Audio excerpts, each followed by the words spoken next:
আমার জীবন থেকে 2টা বছর নষ্ট করে দিছে। আমি কখনো আপনার জন্য শান্তিতে ক্লাস করতে পারিনি, ক্লাস থেকে বের করে নিয়ে আসছো। একটা ছেলেকে 2টা বছর অপেক্ষা করানোর পরে তার হাতে বিয়ের কার্ডটা ধরে দিচ্ছে, এটা ইম্পর্টেন্ট কথা।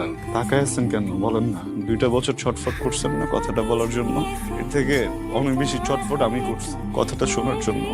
আজকে একটু বলেন প্লিজ, আমি শুনে এখান থেকে চলে যাবো, আমি কোনো সিন ক্রিয়েট করবো না। আমার দিকে তাকান। আমি তোমাকে ভালোবাসি।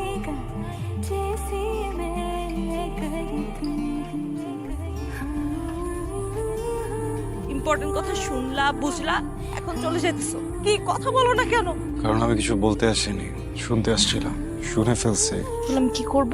বিয়ে করবেন, সংসার করবেন। এতগুলা মানুষের সামনে আমি কি বলছি সবাই শুনছে, তারপর আমার বিয়ে হবে তোমার মনে হয়? সরি, ভালো থাকবেন। ওকে।